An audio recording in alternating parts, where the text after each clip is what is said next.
Mistulang pinangaralan ni Senator Ronald De La Rosa si Davao Region Police Director, General Nicolas Torre ukol sa human rights o karapatang pantao matapos nitong tanungin ang general kung hanggang kailan nila balak manatili sa compound ng Kingdom of Jesus Christ. Sumagot kasi si General Torre na hanggat hindi nahuhuli si Kibuloy ay ipagpapatuloy nila ang paggalugad sa mga pasilidad. Dito na uminit si Senator Bato at iginiit na ang pananatili ng PNP ay hayagang pagtapak sa mga karapatan ng mga miyembro ng KOJC at mga seminarista, estudyante at iba pang bahagi ng JMC. Tinanong din ni Bato ang general kung sa lahat ng ito ay willing ang PNP na year-akan dahil lang sa paniniwala na may bunker sa loob at naroon si Apollo Kibuloy. Pero katwiran naman ni General Torre, ang pagtalikod sa kanilang ginagawang pagsisilbi ng warrant ay mistulang pagtalikod sa mga inosenteng naging biktima ni Kibuloy. Giit ni Torre, mayroong multiple warrant si Kibuloy, kaya't desidido ang PNP na mahuli ang pag-anti. Alam mo, yung zero budget, habang totoo na never nangyari yan, pwedeng mangyari yan. Hindi naman po pwedeng hindi mangyari ang isang bagay na hawak ng Kongreso. Pero, meron tayong tinatawag na habang may karapatan ka, may kapangyarihan ka, hindi mo pa pwedeng gamitin ang iyong kapangyarihan at karapatan para abusuhin mo yan. Kaya nga meron tinatawag na grave abuse of discretion. Kasi yung discretion, ang ibig sabihin ng discretion, karapatan mo at nasa sayo. Kung tatanggalan mo ba ng budget, babawasan mo, o idadagdag mo ang budget. Pero pag ikaw naman walang hindi reasonable yung ginawa mo, gaya ng zero budget ka, ba't ka mag-zero budget? Isang posisyon yun sa gobyerno na merong function yun. Bilang Vice Presidente, dapat meron kang ginagawa. Kaya alam mo, may panukala ko dyan, MJ. Noong pa sinasabi ko na dapat, kasi sa Ligang Batas yung binasa mo kanina, sabi mo hindi siya yung discretion na whether yung isang vice presidente ma-appoint na miyembro ng kabinete. Dapat, sa Ligang Batas, tama yung panukala ni yung pinapanukala ni Senador Padilla, Robin Hood. Karoon tayo ng pagbabago ng konstitusyon. At yan ang dapat na baguhin, yung posisyon ng Vice Presidente. Dapat sa Ligang Batas, lagyan mo talaga ng posisyon ng Vice Presidente. Maliban pa sa Vice Presidente ka, naghihintay ka na mamatay o mag-resign o hindi na kayang mag-function ng isang presidente bago mag-take over ka. Habang naghihintay ka sa ganun, kailangan meron kang talagang function. Dapat nakalagay sa Ligang Batas, member ka ng cabinet immediately upon assumption or kaya gayahin natin ng mga Amerikano.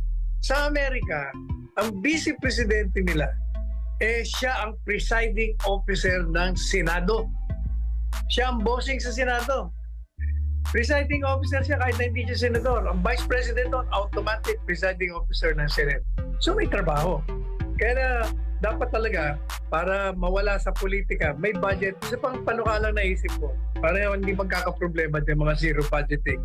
Ilagay na rin sa Saligang Batas, yung budget ng presidente at vice president, merong ceiling. Kung baga, ang budget ng presidente at vice president, depende sa kalakaran, anong takbo ng ekonomiya. Eto, halimbawa, 5 bilyon ang budget ng presidente. Pwedeng tumaas pero wag nyo nang ibaba para wala nang problema. Dapat ganyan kasi kung hindi mo gaganunin, ang mga politiko natin ang gagaling. Pagkaaway ka talaga sa politika, wala. Sira, diskarte lahat. Puro sariling ambisyon ang inaatupag at interest. Attorney Sal, marami rin nananawagan sa ating mga kabayan, sa ating mga viewers din na nagko-comment sa ating social media na dapat raw televised at well-publicized yung mga changes na nangyayari po sa Bicameral Conference Committee. Ang nangyayari na po kasi parang lumalabas na black ops at sila-sila lang closed-door meeting ang nagbabago po sa mga final details para po sa taunang pondo na kanila pong binabalangkas at binubusisi at ipinapasa. Matagal ko nang sinasabi ang kontrang-kontra ako sa bicameral conference. Di ba? Kahapon na sinabi ko, pinag-usapan natin yan. Sabi ko, yung bicameral conference, para sa akin, bilang abogado, yan ay unconstitutional. Sapagkat dumaraan sa isang maliit na grupo, yung pinag-usapan na doon sa Kamara de Representante at Senado. Nagkausap na sila. Pagkatapos, may maliit na grupo na kumakatawan doon sa dalawang sangay, pag-uusapan nila kung anong tatanggalin, ano yung dadagdag. Hindi po pwede yan. Walang pumupunta sa Korte Suprema para i-declare yan unconstitutional. Dapat wala na yan. Kung ano, yung napag-usapan sa Kamara, sa Senado, dapat yun na ang ma-aprobahan sa plenaryo. Huwag nang babaguhin ng ilang tao. Attorney, may poll kanina ang ating palatutunan, yung pulso ng bayan. At ang tanong doon, pabor ba kayo, mga Pilipino, mga kababayan, at tapyasan po ang 2025 budget ng OVP? Sagot ng viewers, hindi, 98%. Dalawa lang ang yes, pumabor. At may 1% lang ang hindi pa nila masasabi yung kanilang posisyon. No? Mahigit sa 2,000 yung bumoto sa ating poll. So, meaning, by that alone, masasabi natin, Attorney Sal, na hindi talaga approve sa taong bayan yung ginagawa ngayon sa Office of the Vice President. How much more kung magkakaroon pa siguro, Attorney Sal, ng mga survey, no, in the coming days ahead? Sa akin, hindi na kailangan ng survey. Kagamitin mo lang dyan, sentido común. Pag may posisyon ka, kailangan may budget ka. You don't need a survey to approve or disapprove. That's common sense. You need money to fund services. You need money to fund projects. You need money to fund whatever projects you have in mind to serve the people. Ganun lang kasimple yun. Last Wednesday, Attorney Sal, ay ginunita po ng buong mundo yung malagim na terror attack on 9/11. At meron pong mga column, ang ilan sa mga batikang kolumnista dito sa Pilipinas. At may nagsabi doon na parang meron daw tayo, Attorney Sal, na political 9/11 na nangyayari ngayon sa Pilipinas. Lalo na yung mga abuso na nangyayari dyan sa House of Representatives na naiiba na yung mandato ng mga mambabatas. Ano masasabi mo doon, Attorney Sal, na ginagamit yung contempt powers on massive attacks? Kasi kahapon, mayroon na naman pinakontempt ang Quad Committee at nagsasabi na parang lumalabas, pag hindi nila nagustuhan yung sagot mo, i-contempt ka namin, Attorney.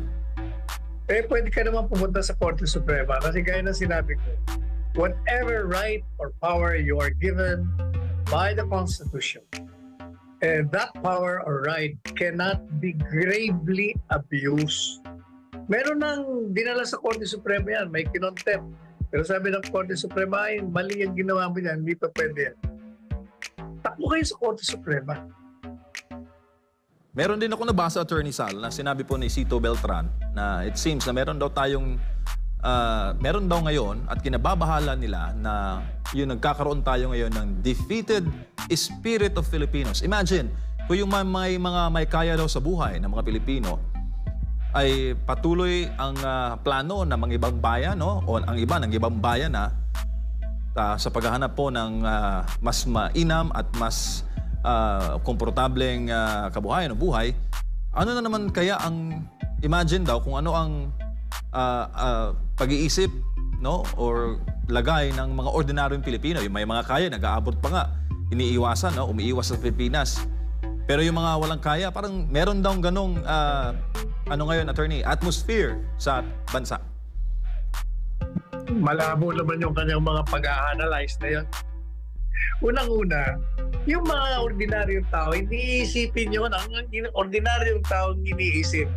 Number 1, hindi sila nakakapag-aral, walang edukasyon. Dapat libre edukasyon. Number 2, yung gamot, yung ospital. Number 3, yung pananamit nila. Number 4, yung pagkain sa araw-araw. Pag yun nanggawa mo na para sa kanila may iisip yung pag-iibang bayan, pagliliwaliw. Yun. Masyadong mababaw yung analysis ni Cito. Attorney Sal, meron ka bang napapansin na pag-iral ngayon ng kumbaga soft state? Kasi by definition, yung term daw, Attorney Sal, na soft state is characterized as a general lack of social discipline signified by many weaknesses, deficiencies in legislation, and in particular in law observance and enforcement. So, pag meron ng soft state, yung corruption daw matindi, a phenomenon that seems generally on the increase. Meron ding isang kolumnista na nagsulat nito, Attorney Sal. Ano? Meron bang soft state ngayon sa bansa? Wala yung mga soft, hard, mga kung ano-anong state. Pinag-uusapan dyan, alam mo, yung korupsyon. Kasi ang korupsyon, saan ba nangyayari ang korupsyon? Doon sa mga nahahalal sa kapangyarihan.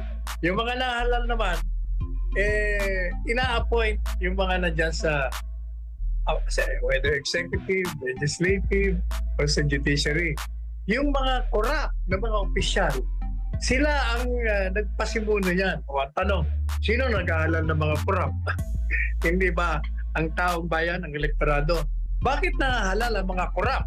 Simple. Balik na naman tayo. Kulang sa lahat sa edukasyon ang mga tao. Pag yan ay pinag-aral mo at magagaling ang mga takbo ng utak niyan, marurunong, hindi iboboto yung mga walang iyang yan. Ganun lang ho kasimple yun. Pag wala ng korupsyon, di ba ayos ang takbo ng Pilipinas? Ayos ang pamamalakad ng lahat. Kasi edukado. Ang number one example dyan ay ang Singapore. Yan si Lee Kuan Yew, nung naging presidente, ang una niyang ginawa, pinag-aaral niya lahat ng Singaporeans. Edukado lahat yan. Tingnan mo sila. Siguro mas mainam din, Attorney Sal, na isama yung voter education sa basic curriculum, no?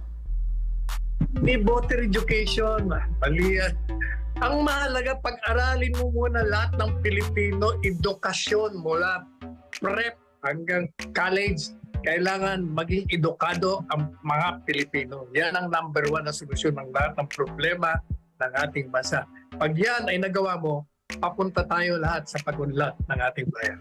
Oo, mainam na ginawa niyan ang mga pundasyon, mga ganyan, Attorney Sal, yung free tertiary education, no? Na tinatamasa ngayon dahil kay dating Pangulong Rodrigo Duterte. Ay maganda. Diyan, meron din akong puna dyan. Matagal din sinabi kahit kay Presidente Duterte. Maganda yung pinirmahan mo. Pinirmahan mong free education. Ang problema, nung sinuri namin yan, o sinuri ng mga marurunong, tinignan nila, free education na college. Naku, yung pala nakikinabang, yung mga mayayaman, yung mahihirap, hindi. Bakit? Sapagkat bago ka magkaroon ng free college education, kukuha ka muna ng entrance examination. Bagsak ang mga mahihirap. Ang nakakapasa yung mga pinakamayayaman at mga nasa middle class, upper middle class. Bakit? Sapagkat handang-handa sila mula sa pagkabata. Magandang edukasyon nila. Samantala yung mahihirap, kulang ang edukasyon, kulang ang pera, kulang ang pananamit, kulang pamasahe. Kaya hindi ready ang kanilang mga utak. Kaya bagsak. Ang nakakapasa lang sa kanila, wala pa yatang 7%. Yung 93% comes from the highest, richest families in the Philippines as well as families in the upper middle class. So yan ang problema. Kaya dapat baguhin yan. So Ibigay natin ang budget. Dami natin pera Hinanakaw lang. Papag-aralin natin ang buong Pilipinas na libre. Yung mayayaman naman, hindi magpapalibre yan. Gusto nila yung mga private. Dapat ganyan yung mga talakayan sa Senado, Attorney Sal. Hindi yung mga POGO, EJK, sa Kamara, no? Babaw. Ay, hindi nila... yung iniisip mo, hindi nila gagawin yun. Alam mo bakit? Gusto nilang manatili na ignorante ang mga Pilipino para manatili sila sa kapangyarihan. Kasi, pag edukado na, yung mga tao dyan, mga corrupt, mga puro pang sarili, hindi lalabas yan. Hindi iboboto ng mga tao. Hindi sila madadala sa impluensya, ang mga botante, hindi madadala sa pananakot, hindi madadala sa utang na loob, hindi madadala sa pakiusapan, hindi madadala sa bilihan. Yan ang kagandahan ng isang edukadong elektorado.